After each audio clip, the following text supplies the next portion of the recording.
Good evening, everyone. My name is Linda Carranza with the Shalom Center. Thank you, everyone, for joining us tonight. So I'll slowly just take a minute to let everybody join our room and welcome you all tonight. Okay, let me slowly bring everybody on screen, our presenters and our speakers for times such as these, seasons of our joy. There you are. We've got Rabbi Arthur, Rabbi Mordechai Liebling, Rabbi Jessica Rosenberg, Rabbi Ariana Katz, and I am going to take off my spotlight so we can start. Thank you very much. Shalom, everybody. Welcome. This is Rabbi Mordechai Liebling. It is a particular honor and joy for me to be here tonight, as Arthur was my teacher in rabbinical school, and he had just published Seasons of Our Joy, and I took a course with him on Seasons of Our Joy. And Ariana and Jessica were my students in rabbinical school when they were in rabbinical school. So I feel very blessed to be with my students and my teacher at the same time, and being able to facilitate a conversation between them. That is a true blessing for me. And I want to acknowledge that tonight is the beginning of Yom HaShoah. And let's actually just take a minute of quiet for whatever Yom HaShoah means to you this year.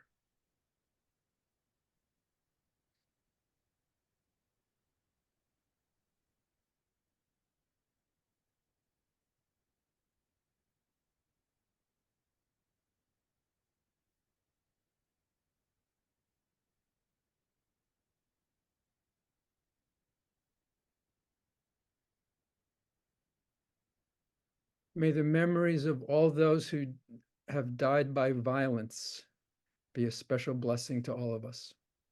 Amen. And may their deaths of all those who died by violence help us bring peace into the world. Amen. So we are gathered here tonight to talk about a important, wonderful new book that Jessica and Ariana have written for times such as these, A Radical's Guide to the Jewish Year. And at the same time, the Shalom Center is engaging in sort of Shalom Center 2.0, focusing on activist festivals, or actifests. So this book is actually a perfect bridge into that Shalom Center 2.0 of how we transform our holidays into radical events. The subtitle of the book is A Radical's Guide to the Jewish Year. So we are in the right place. This book is actually in a long tradition of every generation reinterpreting Judaism for its own needs. And that actually begins about 2,000 years ago, when the rabbis reinterpret the holidays after the temple is destroyed, and the holidays as they're written in Torah have to be reimagined. Centuries later, there are Hasidic reinterpretations of the holidays in order to help our spiritual growth. What got me back into Judaism as an adult, after having been alienated for many years, was reading Mordechai Kaplan's Meaning of God in Modern Jewish Religion, which is an interpretation of the holidays. And he was able to interpret the holidays that affirmed my radical commitments, and it really was a transformative moment for me. And that book was written in the 30s, and then in the 1980s, Arthur wrote Seasons of Our Joy, and now continuing in that tradition, Jessica and Ariana have written for times such as these. So it's a venerable Jewish tradition that is literally 2,000 years old, of reinterpreting our holidays to meet the needs of the moment of the time. So Arthur, what was the historical moment and situation that you had in mind when you wrote Seasons of Our Joy? It started out I was about a year after doing the Freedom Seder, which had an impact that I had never dreamed of. I did it because I had to do it. It just suffused me and there was no alternative. And I had no plan about what it was going to mean or anything. But by the year afterward, it was clear people were responding in their own terms. They were sometimes using the text we had called the Freedom Seder, and sometimes they were writing their own, and it was wonderful. So I thought, what next can I contribute to the reawakening of American Judaism? And thought, in America, you might say the Yiddish of American Jews is the holidays. That's the only real difference between the Jewish community and the rest of America is the holidays. And then I read a book by Bella Chagall, which talked about how the folks that she knew in Eastern Europe did the holidays. And I thought, well, that ought to be terrific. And the folks I thought originally I was going to write about were us, the radical Jews of that decade. So I approached a publisher and an editor, whose name I've forgotten. She was remarkable. She said, no, you can't do that. That won't reach enough people. You got to write about how everybody has done and will do the holidays, not just one slice of American Judaism. So I said, okay. And I wrote, starting anciently, I started with each of the, oh, and I should add one more thing. I sort of said it. Because that was the one thing that American Jews had different, it also seemed to me was the way to reach them with what could be different about the holidays, drawing on what I had done with the Freedom Seder. And so I began, and I began with the earliest time, almost like a Reconstructionist, era by era by era, civilization by civilization by civilization, till we got to us. And then there were two us's, the conventional Jewish ways, which had not been conventional 3 centuries ago, let's say, and the radical ways that were emerging in the new communities, the Fabringen and in Washington and other chavarot. And we invited 2 people who were into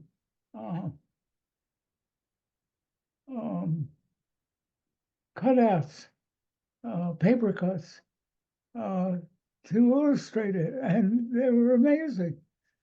So the book turned out to be beautiful as well, to my utter astonishment. I hadn't expected anything like that. So that was amazing. And they were originally published with different tints for each chapter. Great, thank you, Arthur. Yeah, it was a green and a pink and a blue. So that's what called me, how to speak to all American Jews in ways that they could see that the holidays, the holy days, had always changed, and now they could change again. Thank So you. I'm delighted that you're doing it for another generation. Jessica, Ariana, what called you? And maybe one of you could talk about the title of the book too, and how you got the title.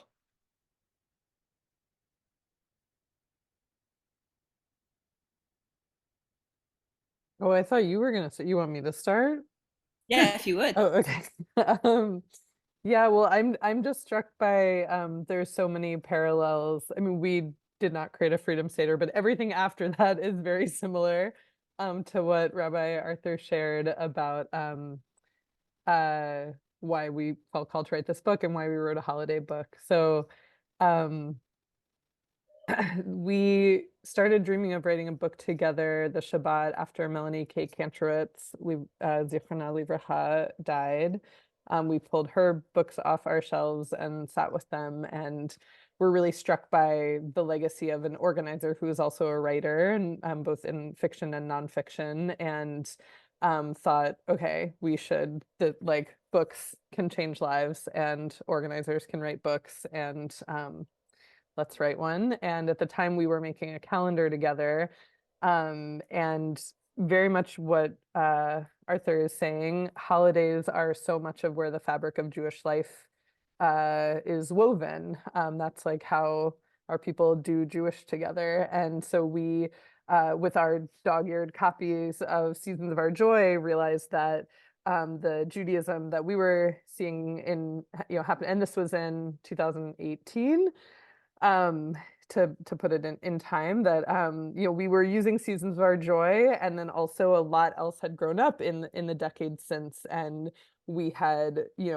folders stuffed with handouts and our Google Drives overflowing and stacks of zines and not a book. And we saw the power of Seasons of Our Joy and the Jewish catalog and other books like it, and decided it felt like time um, for a book that would bring all of the holidays through Jewish time, and then also be able to speak to queer and trans Jewish life, disabled Jewish life, multiracial and multicultural Jewish life, anti-Zionist and diasporic Jewish life, and a lot of what has been happening in our adult Jewish lives, and put it in a book.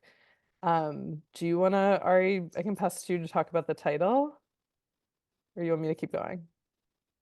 Sure. Okay.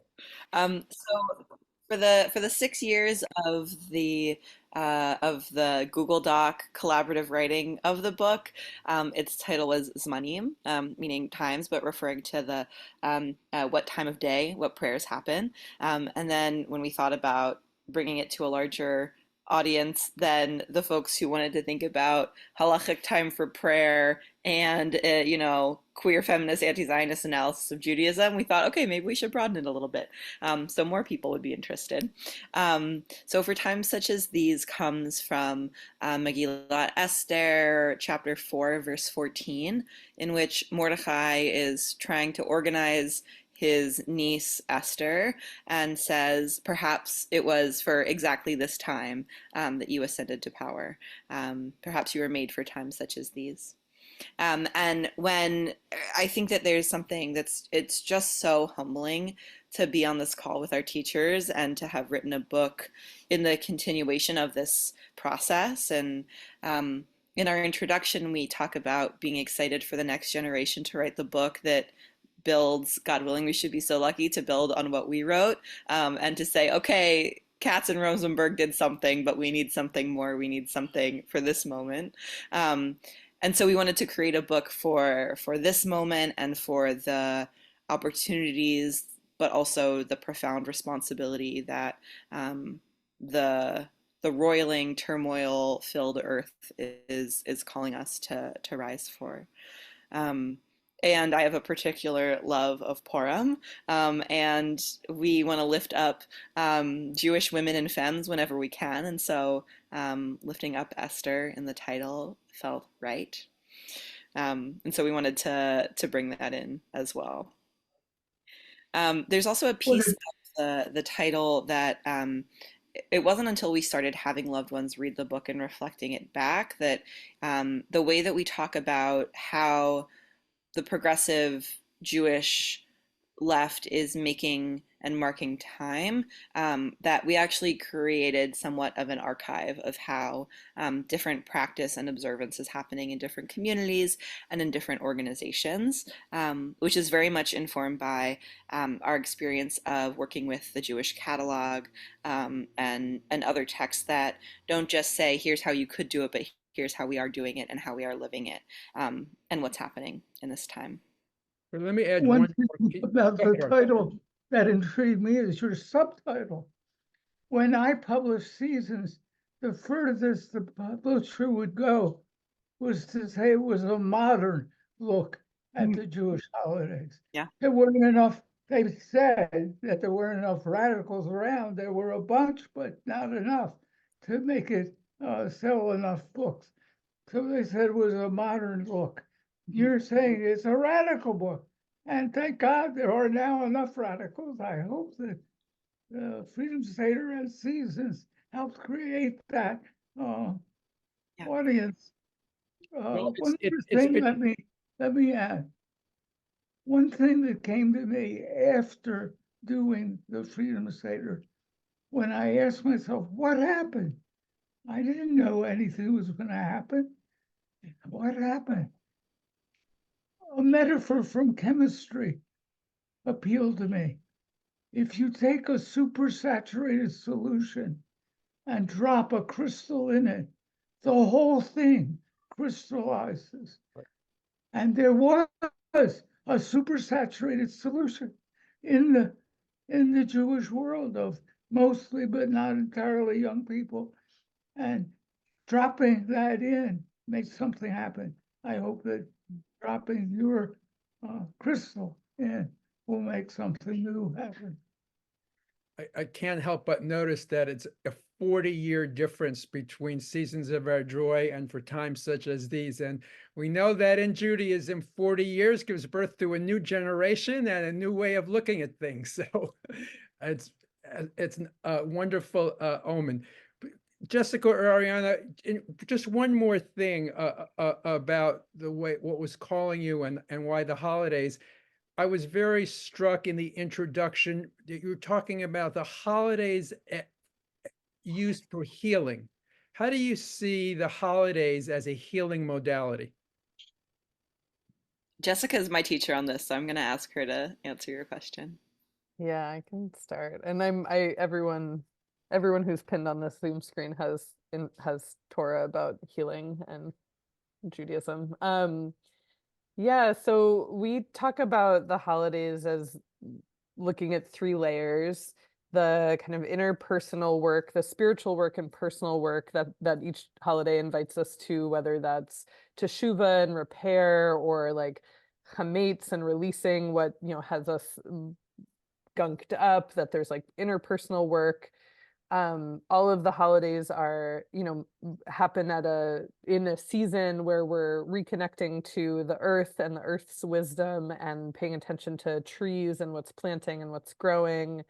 And every holiday has a story of the Jewish people that is transmitted through it, and it connects us to our lineage, to our ancestors, and says kind of like, here's where we came from and here's what happened to us. And all of these are opportunities for healing, individual, collective, like actually turning to the earth, in having moments that make us turn to the earth while we live in late stage capitalism and white supremacy that isolate us and separate us from the earth, as Arthur is all of our teachers in Judaism as a turning back to the earth. Like that is absolutely medicine.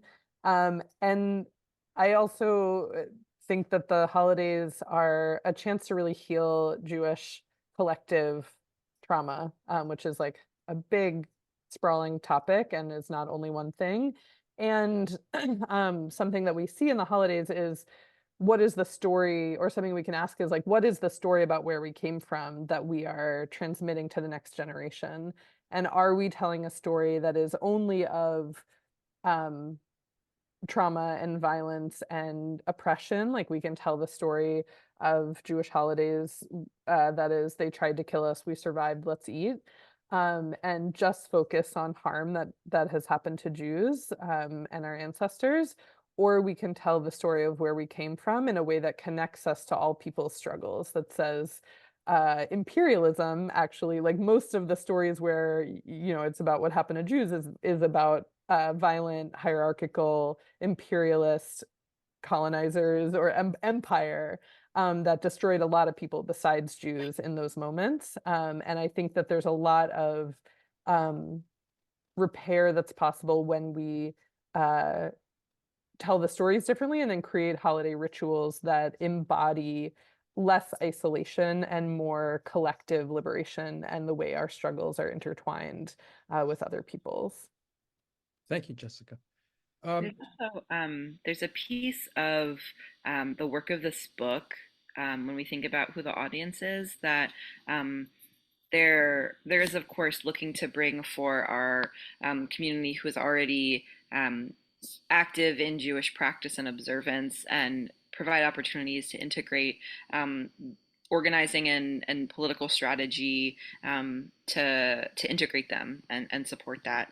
And then there is a huge part, a huge audience for this book of people who are healing from assimilation and who are finding a way into Judaism through liberatory Jewish communities. And this book, I think, is narrating a process that is happening for many people who have been alienated from their Judaism, whose families have assimilated, or who just feel distance because of Christian supremacy, because of the violence and damage that can happen within the Jewish community. And the idea of being able to move in really tangible ways through the year, marking time, marking holidays, as a gentle entry point back into that is, I think, another facet on a meta level of how this book is could be used from a healing perspective. Great, thank you. Arthur, would you comment on what the Shalom Center just did about Chapter 9 of the Megillah for Purim? Because that's another way of approaching healing and looking at how trauma is perpetuated. So you want to talk about how the project was and how you addressed it?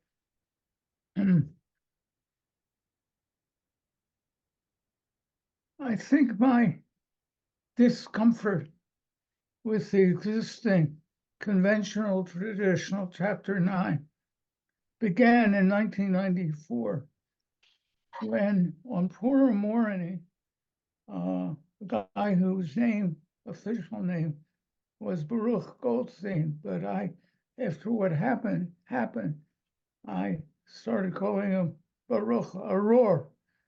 That is, on Purim, you're not supposed to be able to tell the difference between blessed is Mordechai and cursed is Haman. I think he got utterly mixed up about himself and thought he was being blessed, Baruch, when actually what he did, which was to kill 29 Muslims, prostrate in prayer, no threat to anybody, at the burial place of Abraham, Ibrahim, Avraham, and several of the other forerunners or forebears of the Jewish people and of Islam and of the Arab peoples. Ever since, I've worried. Then I tried to bring people together the next year, and we did, to talk about the bloody streaks in Torah, in the Gospels, and in the Quran. And it was and we did it on the anniversary, or the day before, probably Tanit Esther, the fast of Esther. And that stuck in my brain. I remember thinking, I've been making midrash with a typewriter. Baruch Arur Goldstein made midrash with a machine gun. What was going to win? And by this year, I think we knew which was going to win. So Rabbi Nate, the associate director of the Shalom Center, and I began to talk about Purim and how we could reverse the bloody ending of the story. in which the Jews killed 75,000 Persians. I think the whole thing is a sardonic, sarcastic, satirical critique of power holders. And I think maybe chapter 9, the traditional one, turned to say, even your leaders, even Mordechai and Esther, can go crazy and bloodthirsty. Even they, who we're lifting up as great heroes, could. And yet, every time we read it, and every time my kids, who are now in their 50s, read it, they can't swallow. So I had what I thought was a pleasant conversation, just a pleasant conversation, with Harleen Goldbard, who had been for 10 years the chair of our board, but wasn't any longer. And I mentioned, just as part of the conversation, that Nate and I had been trying to figure out what to do in the moment, this moment when it hasn't gotten up to 75,000 yet, but clearly is bloody in the hands of what claims to be the Jewish government of a Jewish state. And she said, oh, I've always wondered about writing something called What Would Esther Do Today? I said, that's it, that's it. And Nate said, I went back and told him, and Nate said, that's great. Let's invite people to write a new chapter 9. And they did, and they wrote peace-oriented chapter 9s, how Esther and Mordechai might have turned the whole thing in a new direction. And by writing it, they turned the possibility, at least, of Forum becoming a new direction. So that's what happened. And it's the first time that we actually put out a revised version of a sacred biblical text. The Freedom Seder, the Haggadah, is not a biblical text. Though some people, when I told them what I was doing, said, you can't do that. Nobody can write a Haggadah. There is a Haggadah, the Haggadah, and nobody can write a different Haggadah. Well, we discovered that wasn't true. And Baruch Hashem, maybe we've discovered that you can write a new, at least chapter for the Megillah, the scroll of Esther. I just need to clarify, Reb Arthur, you're saying that when you convened the Freedom Seder, people hadn't been piecing together their own Haggadot before. Like you're citing the Freedom Seder as the first moment of the DIY Haggadah? I think so. We gotta underline that. That's important for us to recognize. I think there's this feeling, right? There's this feeling of like, Sinai, we've always been cutting and pasting. And I think in a way we have, because it's built for us to have discussion around the table. So the Haggadah is weird enough and spacious enough that we can insert ourselves into the story as we're obligated to, but that writing a new Haggadah was transgressive in that moment. And now like Haggadot.com, right, is like encouraging you to cut and paste for your mainstream family Seder. Right. It needs to be mentioned that Mordechai Kaplan did rewrite the Haggadah in 1948.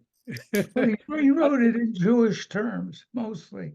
Yeah. And what was really new about the Freedom Seder was it lifted up the Black struggle against slavery and against segregation and against racism in America, and lifted it up and included it along with the 3,000-year-old story.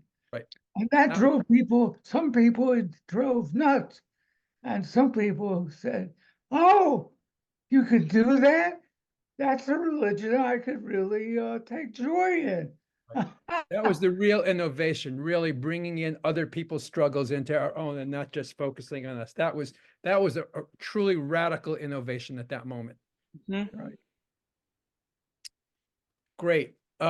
So that rewriting chapter 9 is a great example of how we can approach, and reinterpret the holidays. Ariana, Jessica, we are approaching Lag BaOmer, the 33rd day of the Omer, which is a traditional day of celebration, of course, on the way to Shavuot. Many of us are counting the Omer in these days. So what are your thoughts on these upcoming holidays in terms of what they have to say to us and give meaning for us in this immediate moment? So one of the things I loved about researching and writing about Lag BaOmer was thinking about why we do some of the weirdest customs that we do, including shooting bows and arrows in the sky. And I loved learning about this. So the understanding is that the in every generation there's a rainbow in the sky that reminds us and arguably the Holy One of Blessing about the promise to never destroy the world again. And then it's taught that on Shimon Bar Yochai's, in his generation, there was, oh, I'm lagging. Can you hear me okay? Yes. You want to tell Okay. people who Shimon Bar Yochai was? Yeah, a disciple of Rabbi Akiva. His yahrzeit is who we observe on Lag BaOmer. And then there's some question about should we be having a wonderful party and on someone's yahrzeit, the whole thing. So let a revolt. There's this teaching that in his generation, when he was alive, there was a rainbow never appeared because he was the reminder of the covenant of peace between God and the world, and that he himself was the rainbow. And so on Lag BaOmer, we shoot bows and arrows because a bow is a keshet, a rainbow. And why am I telling you this long, nerdy, like day school hot fact? It's because one, getting into the weeds of our observances and history was really important. I also have a lot of association between Lag BaOmer and Yom HaAtzmaut, Israeli Independence Day, and so learning in depth about the traditions of Lag BaOmer felt important as we are trying to identify what traditions come from where. And then also because Lag BaOmer and Shavuot are this invitation to understand that every generation, as we've been talking about, is receiving Torah again. We are all there at the same time, and also we are receiving Torah again. And we are each given the responsibility to hold fast to it and to interpret it and to call our generations forward. So I kind of just love the story about Shimon Bar Yochai and the bow and the rainbow, but I think there is such a clarity about our responsibility to receive Torah and to not sleep on it and to be prepared, and that there is an importance in each generation as we link to each other on a chain. And that's one thing that I'm thinking about, especially now as students on college campuses across the country are rising up and leading, to be able to learn from them and also support them and guide them. On Shabbos afternoon after lunch, we had a 70-year-old and a Gen Z activist who's organizing at Hopkins. We had like a processing circle, and our elder was talking about the movements of which she was a part and the strategies, and talking about how, she doesn't need to agree with everything students are saying to need to support them. And then she mentioned Kent State, and one of the students didn't know about the Kent State killing. And so then I witnessed this incredible thing in which she's sitting there telling the story of the Kent State massacre to these students who are actively putting themselves in a similar line of activism and danger. And so they're not Today is misguided. the anniversary. Yeah. Today, May 4th is the anniversary of Kent. And so we were talking about this on the anniversary, and I make that connection to what's happening on campuses and what's happening in Shavuot, is that we have to teach each other and learn from each other, but that the generation that is rising is not any less wise than the generation that has already been through the decades of the ringer. Thank you, Ariana. I'd like to contribute something to that, but it's not my contribution. It's my wife's, Rabbi Phyllis Berman, who went back to think the Omer originally was an agricultural celebration. Will the spring wheat grow? And will there be a harvest of spring wheat, which was supposed to be on Shavuot, long before the rabbis remade Shavuot? Talk about remaking holidays. They really remade Shavuot from a celebration of spring wheat into a celebration of Torah. And Phyllis says that she thinks the 33rd day you could see the sprouts of spring wheat just above the ground, and you knew the crop was going to be okay. And that meant people were going to be able to eat. And that's why the celebration, and the rabbis sort of threw it all out because it didn't make sense in the Torah-oriented understanding of Shavuot. Why? So they had to make up their own version of a story as to why we would celebrate the 33rd day of the growing of the wheat. That's it makes me think about how if you plant seeds on Tu B'Shvat of parsley, they'll be ready by Pesach, and that we can measure by the time that growing takes. And then I also just want to underline how important that discussion, that point that you both raise about mushing together a lot of different reasons. Your discussion of Hanukkah was incredibly helpful for us when we were identifying all the different layers of mythic time and agricultural time and historical events. You write really pointedly of saying, it all got mushed together for the strategic need of the rabbis. Here are the other things that were happening. So I just remember that chapter and what you just shared. I recommend rereading it to everyone. Let me just say something about the Omer that way and why we have a leap year. So what would happen is that in Adar, in the month of Adar, the rabbis, this was before they could had calendars, would go out and see if the barley would be ripe by Shavuot. If they would look and the barley wouldn't be ripe by Shavuot, they would declare an Adar Sheni. So that was the origin of Adar Sheni, is to make sure that the barley was ready. You know, later on, when they figured out calendars with a 19-year cycle and leap years, etc., the whole reason for it is to make sure that you can have barley for Shavuot, and that the agricultural nature of the holidays will be preserved.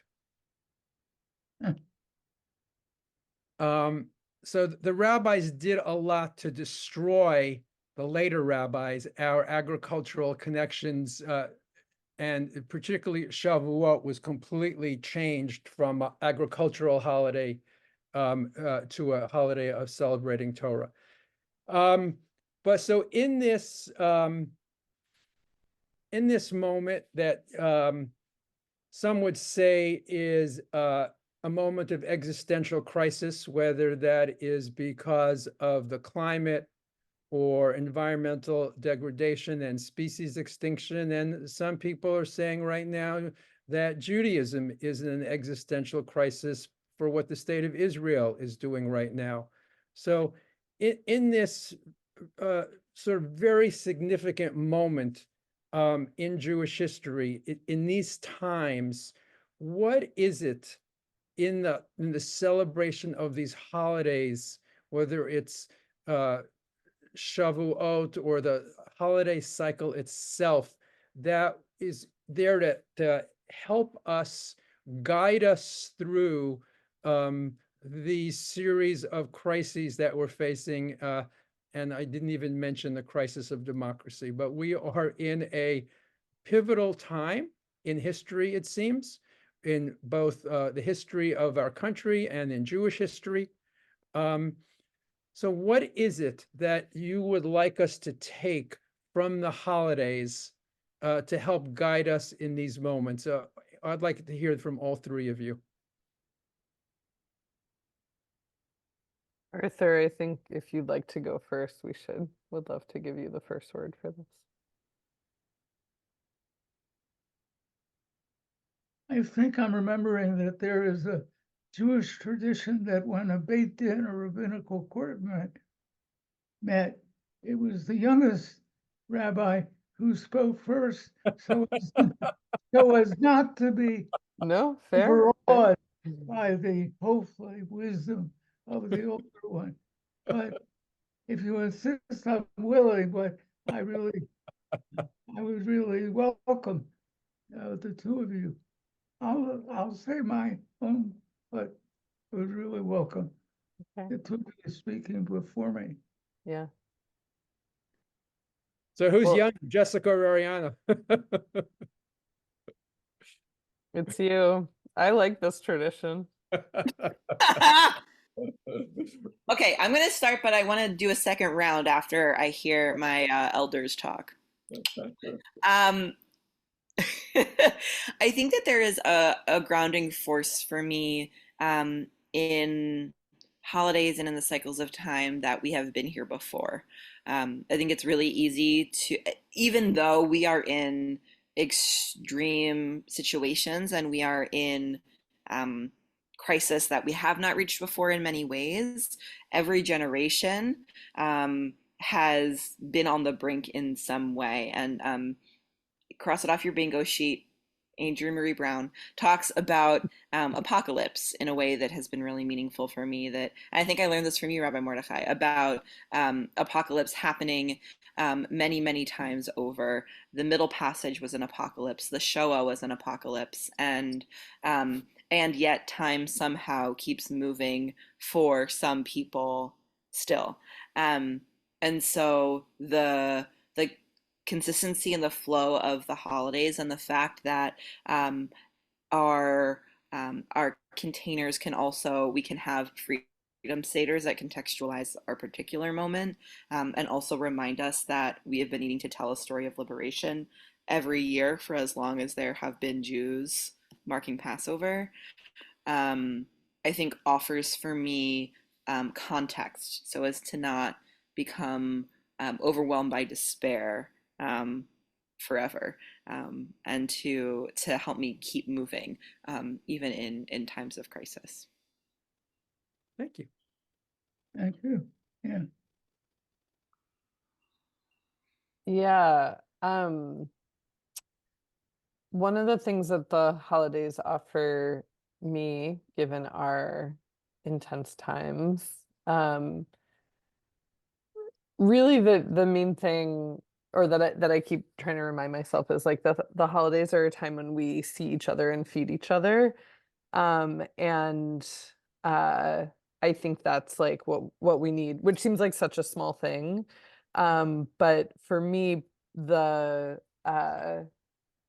specifically thinking about climate change and collapse of systems that we are seeing, and the healthcare system barely works, the educational system barely functioning, government, kind of like we are living in a time of extreme collapse of the systems that never really worked for most, well, the US specifically, obviously, like was not built for poor people, Black and brown people, Indigenous people, and are crumbling around us. And part of why Jewish community is like why I keep turning to Jewish community organizing as a radical, as hopefully a revolutionary in this time, is that like this is where we're going to feed each other. It's like I need to know my neighbors on my block, and I need to know what their holy days are, and what foods are sacred to them, and be able to feed each other. And I also need to be like woven into community, that we you know, have people that speak different languages, and people who are medic trained, and people who are can take care of sick folks and children and babies. And so for me, honestly, like the holidays as a time when we are like Shavuot specifically, of like, how do we learn from each other? Like, what's the wisdom that, like, what is Torah being revealed in every time? It's a time when we learn together and study together, and to go through the year. Like a lot of what's in our book tries to suggest ways that, like, okay, when it comes time for Elul, if there are fractures and tensions in your organizing, hello,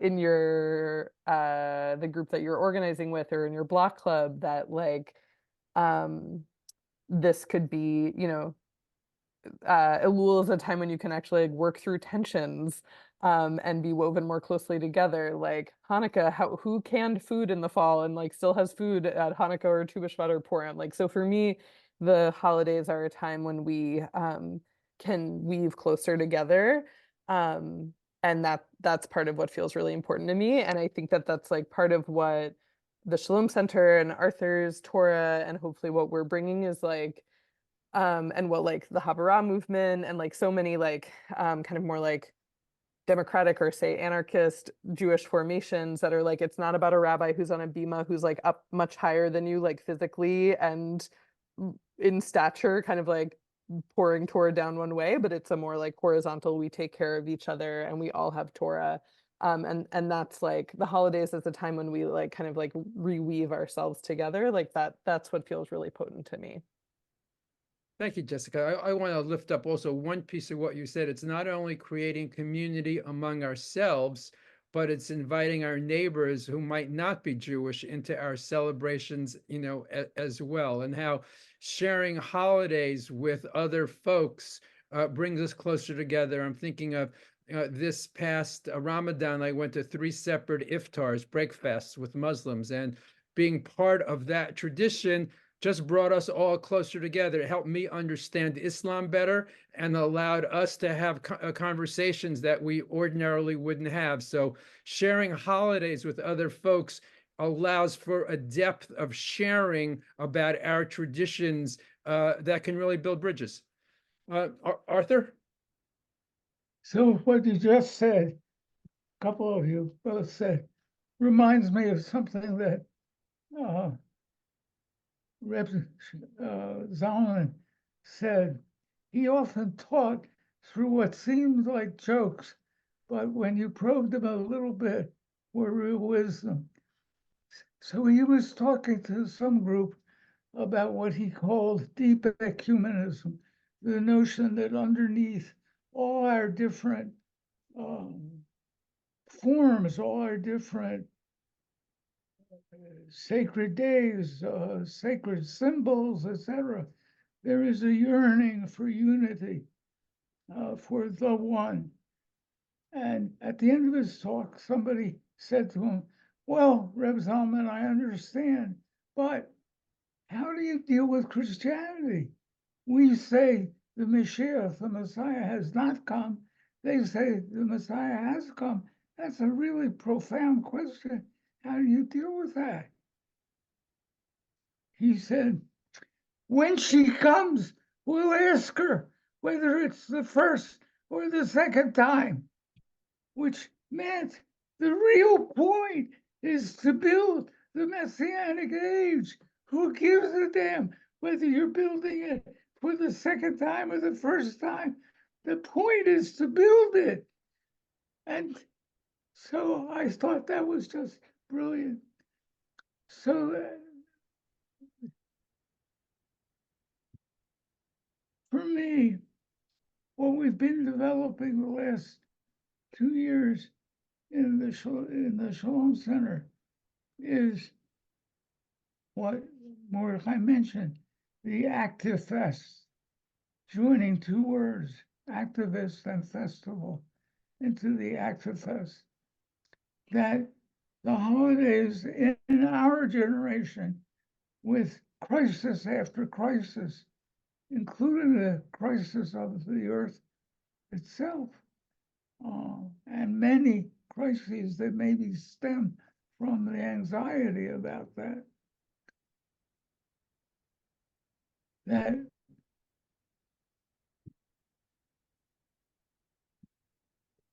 we need to, in our generation, just like the rabbis thought they needed to turn this agricultural holiday into a Torah holiday so that everybody would get the idea, or at least every man in their convention would get the idea about doing midrash and commenting on Torah. That was just as important as living through the Exodus. So I think we need to be saying formal public action using the deepest spiritual tools that we have for healing the brokenness of society after society on the planet is absolutely necessary if we're to make a viable and useful and responsible Jewish people. And that's a diaspora venture. It's turned out, I don't think it needed to. I know some people don't agree with me. They think that it was an inevitable result of statehood. Maybe Martin Buber, who was hoping for and worked for a binational state, thought it was inevitable if there was a single nation state. But whether it was inevitable or not, it has turned incredibly bloody. I never thought, with even the Freedom Center, I never thought I would see a Jewish government act like Pharaoh, even in response to another government that acted like Pharaoh, which wasn't as powerful, but they certainly acted with the same values as Pharaoh on October 7th, and to respond by doing the same thing, only bigger. Crazy. So I think that we're in the beginning of a serious experiment, whether we can create a diaspora community that cares about its community and cares about the world enough to try to heal it and to use Jewish tradition to try to heal it. And I think that's what the actifest was aimed at, is aimed at, and what your book is aimed at. And I think we are in the midst of creating that new kind of Jewish community that is not concentrated in one place and concentrated with the power of one government to do whatever it feels like. So that we have to negotiate with all the semi-excluded and excluded elements of American society. We aren't going to rule the roost and don't want to, but we do want to have enough power to make a difference, to help heal. And that means working with those groups. So I think we've come out of basically the same place, it sounds to me like, anyway. Yes, thank you, Arthur. One of the, I think, really wonderful parts of the book that the two of you wrote is the sort of 60, 80-page intro, which is I think a powerful explanation of the need for diaspora Judaism, and really well done in language that everyone can understand, not an academic case for diaspora Judaism.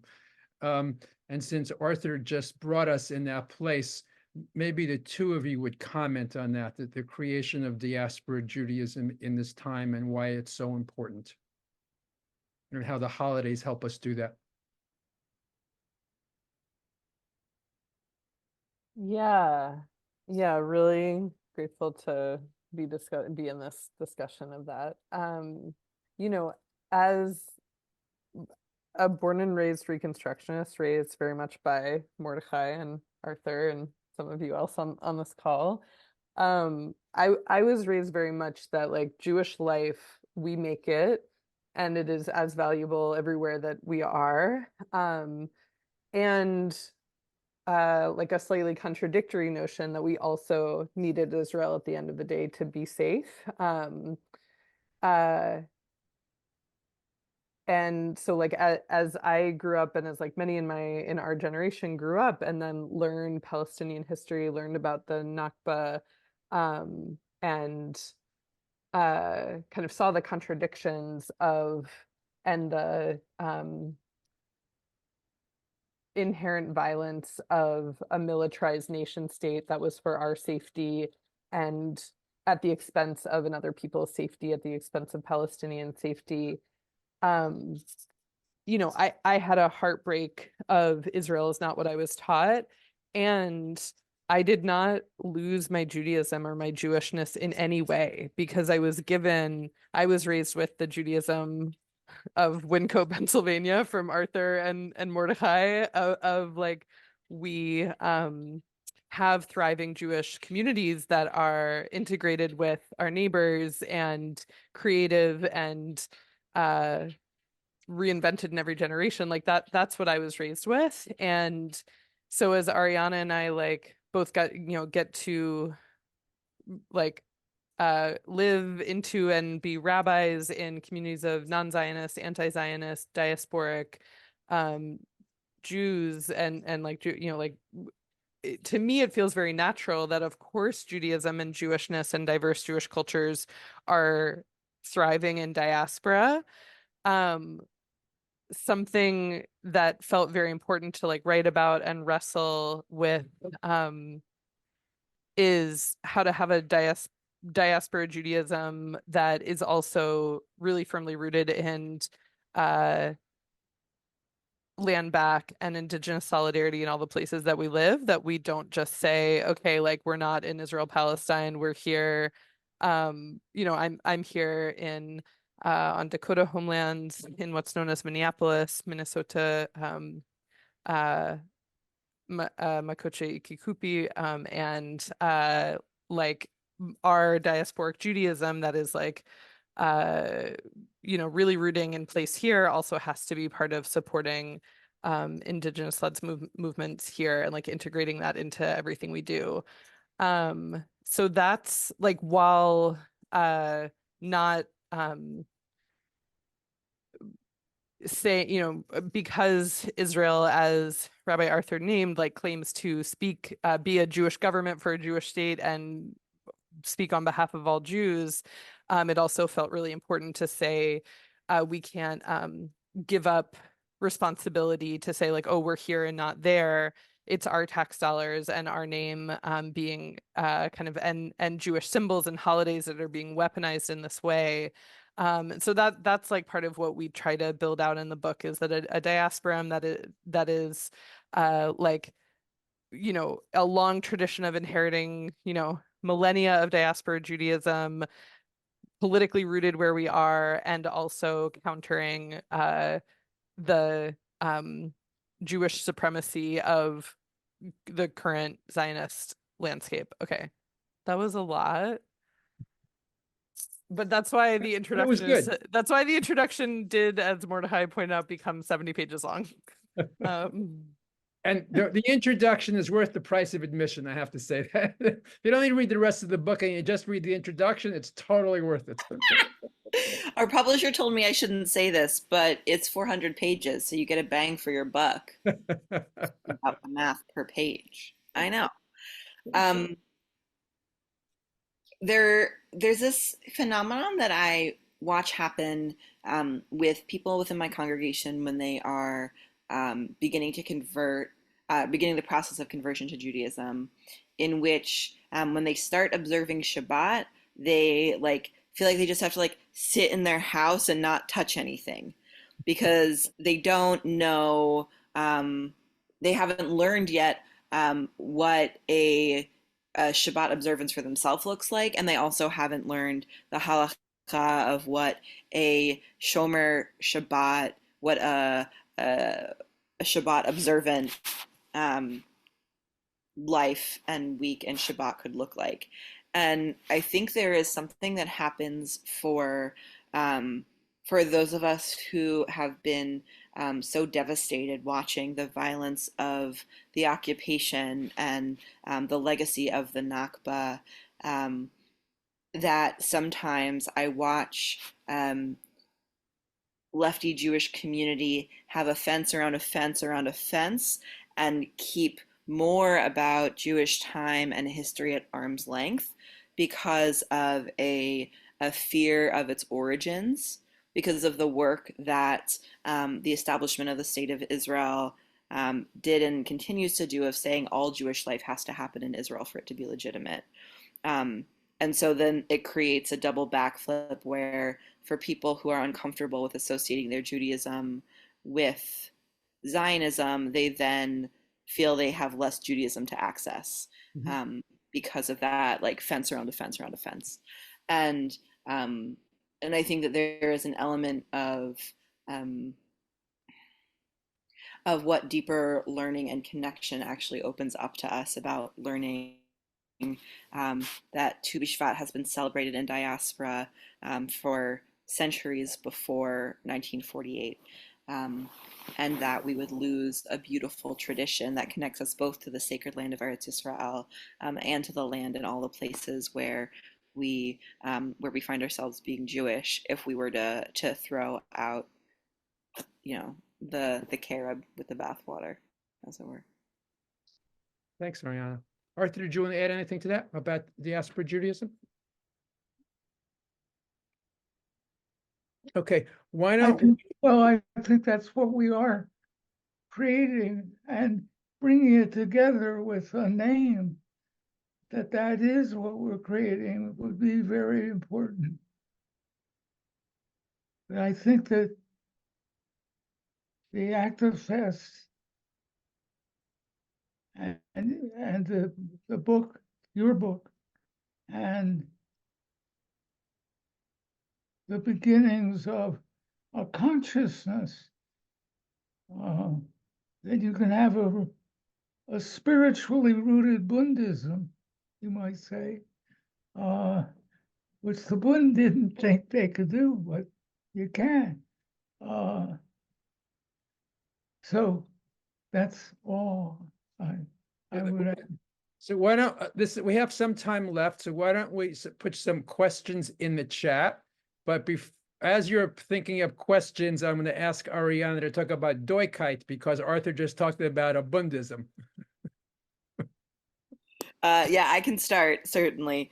This is from the Yiddish Arbiter Bund, the concept of Doikite, of here-ness, meaning that we are not yearning for a place far away, for a homeland where we are not, but rooting and showing commitment to the places where we live. Yeah, that's where I would leave it. Great. Yeah, that's where I leave it. Okay. So if anyone has any other questions, please put them in the chat. Arthur, do you have a question that you want to ask either of the two authors?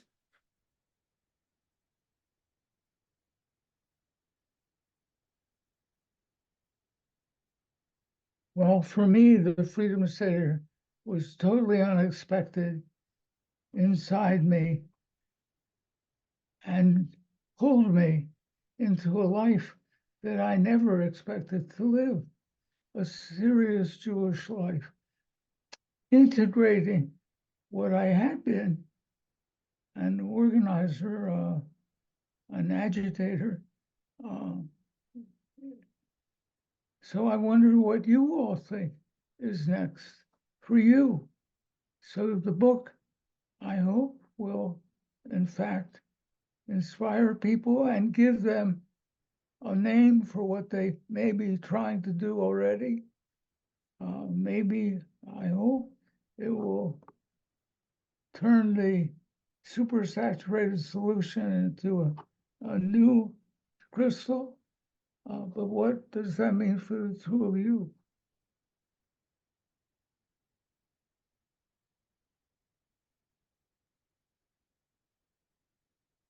Yeah, I'll say that's so interesting, Arthur, that it like the book kind of changed her life. I feel like um I have been a little like, what's next? I guess we'll find out after the book comes out. And it is like uh particularly um I'm just pausing, like to have the book come out in this moment of overwhelming violence in Gaza and the devastation, like is been really overwhelming. And the book is finding more people than we think it would have at a different, a year ago or 6 months ago. And there is like a new responsibility to create Jewish communities where people can practice,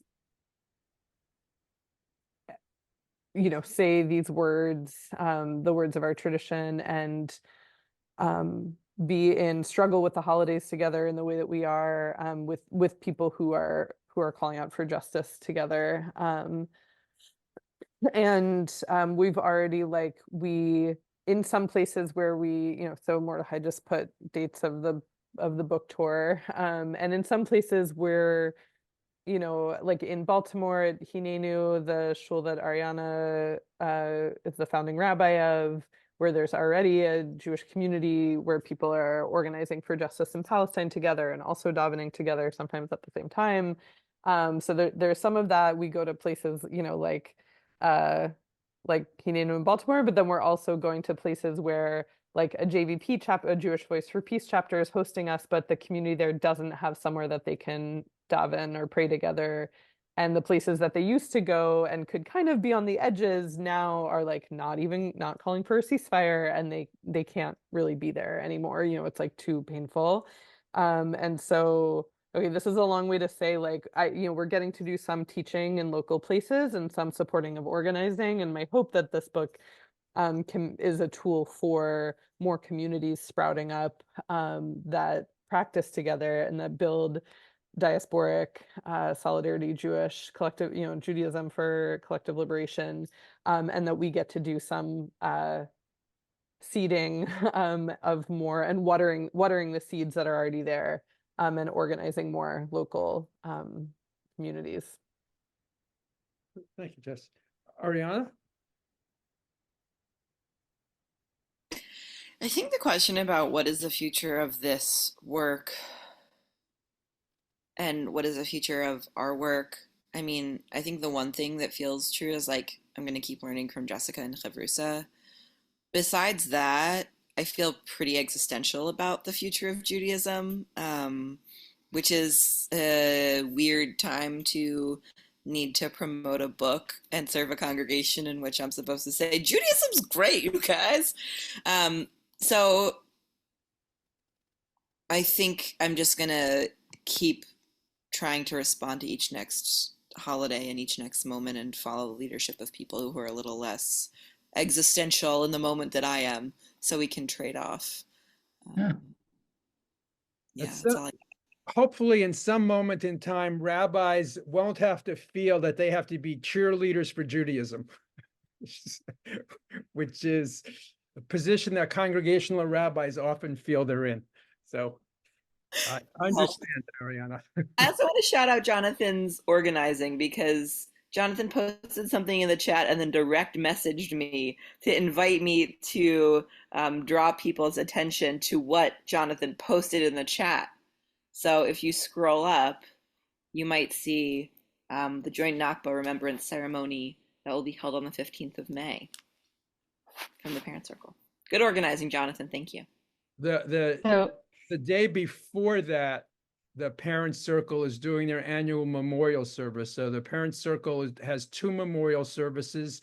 one on the day of that commemorates the Nakba at 1 o'clock, and the day before at 1:30, which is a joint Israeli-Palestinian memorial service that I think this is their 19th year of doing.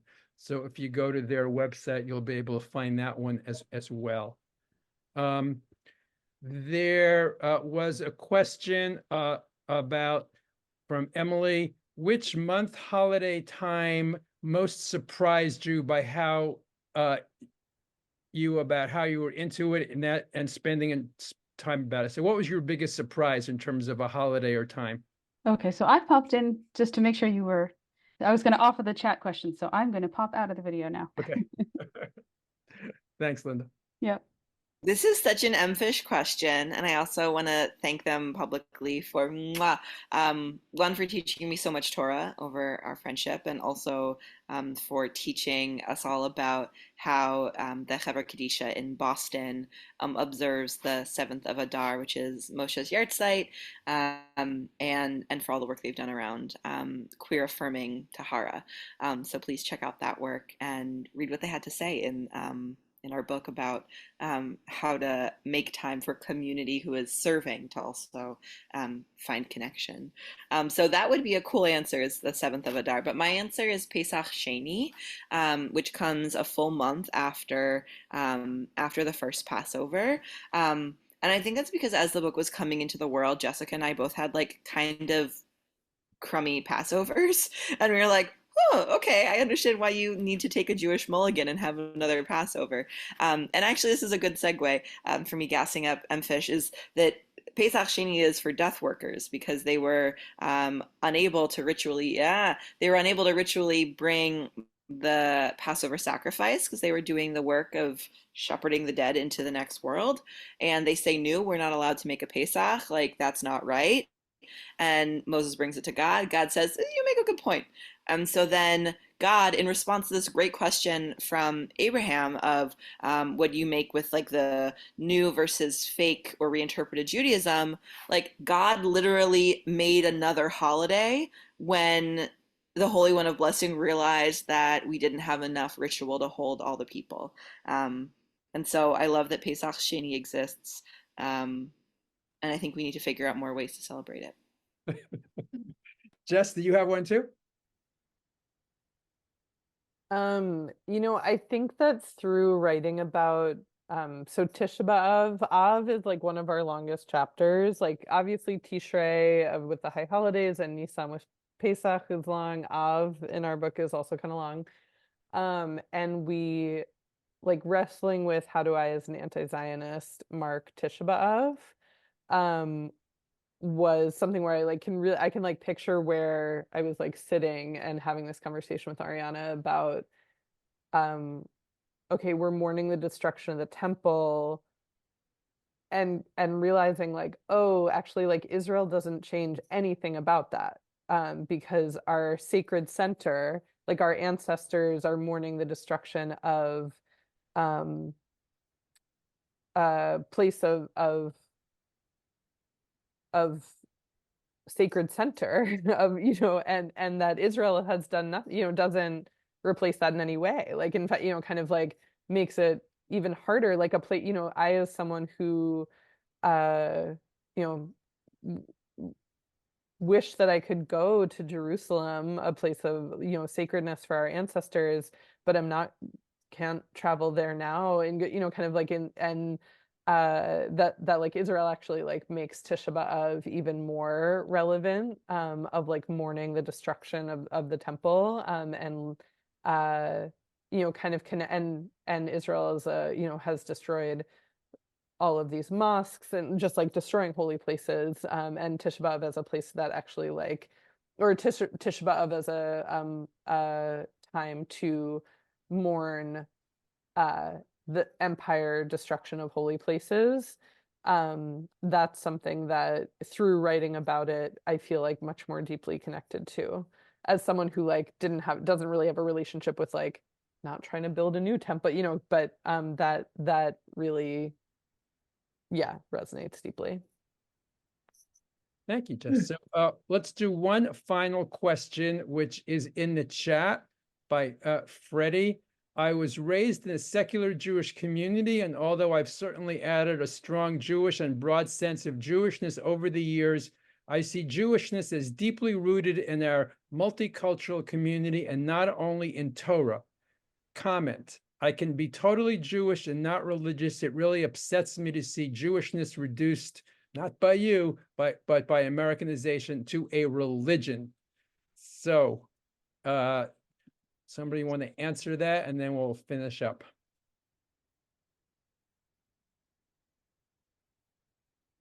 Well, I kind of want to start. I don't know if she's still here, but Jenny Romaine was here for a moment, and Jenny Romaine, the like my teacher of teachers of Purim spiels, and one of the like kind of one of the founders, I think, of JFRED, of the Jews for Racial and Economic Justice Purim spiel. Wait a second. More importantly, she was a founder of Klez Camp. Okay, founder of Klez Camp. Yeah, like let's gas her up in her, or like cheer for her. Like about all of the secular cultural Jewish life that Jenny has brought into the world, and like, and in a way that is like deeply political, and also like dances with I don't know if she, like, for, kind of like dances with tradition and kind of like crosses the line, for me, of kind of like, we have all people with all different relationships to Torah and Purim and the music and the language and the soul of it, like all kind of being able to revel together and make meaning together through the kind of Purim and Sukkot Mob and like other spaces that Jenny Romaine created.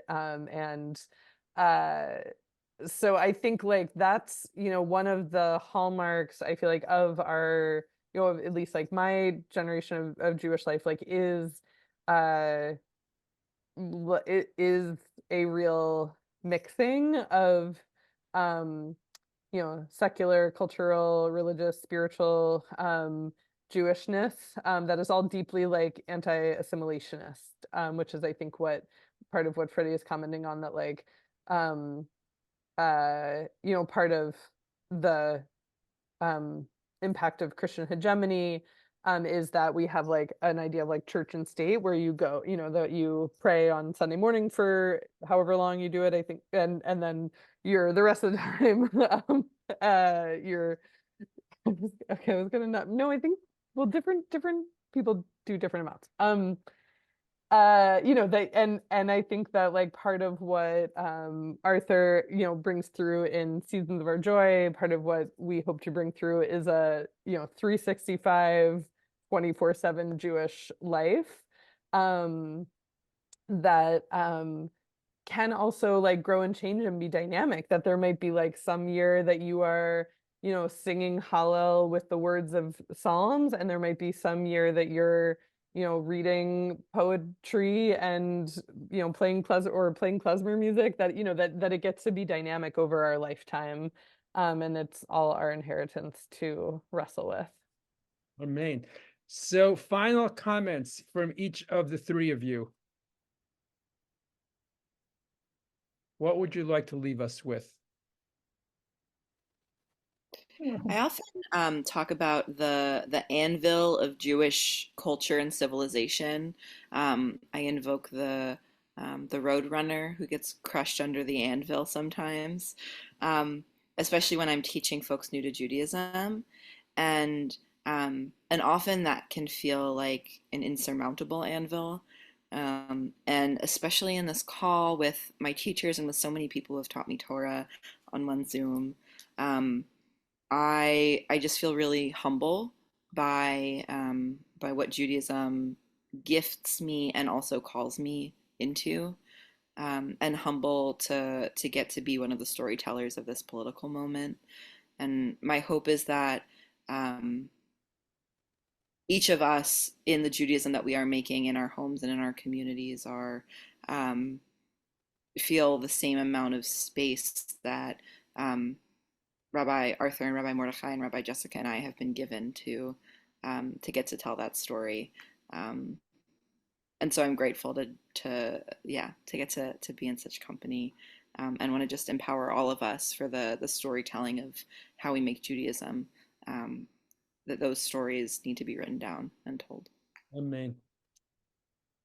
Jess?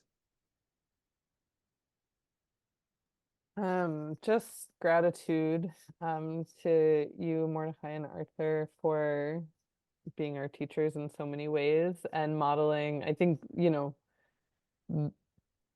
we make Judaism and Jewishness by doing it. And so that's what we really want to, I think, like leave people with, is that, Jewish gets made by the people who host the Seders and write the new chapters and organize. And so like just inviting everyone into the kind of empowered, we get to build it Jewishness that that is our lineage. Thank you. Arthur? Two brief things I'd like to share. One is that 10 or 11 years ago, when BP killed 11 of its own workers and thousands of fish and seagulls and so on, by trying to find oil in the Gulf of Mexico, we asked Tamara Cohen to write an Eicha for the earth in English. And I would say Tisha B'Av, since you mentioned it as something that attracts you, Tisha B'Av for Temple Earth, the universal temple of all peoples and all species. That's one possibility for Tisha B'Av. The other thing is, I've come to see the Yud Hey Vav Hey YHWH name of God as you should pronounce it. Not feel, oh, can't pronounce it. You should pronounce it, because if you pronounce it, it comes out.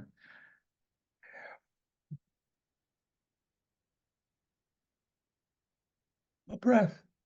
And I think it meant in biblical days. The rabbis, I think, screwed that up. But in biblical days, they screwed it up by making it Adonai, Lord, and Melech, King. But I think what it means is the breath of life. And I think that crosses lines that we talk about as religious or secular. That the breath of life is what is most sacred. We exchange it. It's really the interbreath of life. Life on this planet survives by interchanging breath between vegetation and animals, including humans. So I think that's another element of a diaspora Judaism. Well, thank you, all three of you, for your holy creativity, your creativity in the name of restoring holiness and justice to the earth. That it's clear that your endeavor in helping each of you revive, renew, reinterpret Judaism in different ways is here for the sake of all creation, and for the sake of justice, and for the sake of peace. And I thank you and bless you for all your endeavors. And may peace come in our day. Amen. Amen, and thank you, Mordechai. Thank you so much, Mordechai. Thank you, Arthur. Such a gift, such an honor. And thank you to everyone at Shalom Center who made this happen, Linda and Nate, and probably more people behind the scenes that we don't know about. So please buy the book. And you can get a bargain, a screaming deal. Talk about it, I'll put it in the chat. Okay, good night, everyone. Thank you all. Thank you, everyone, for coming. thank you. Good night. Good night. Thank you so much. Thank you.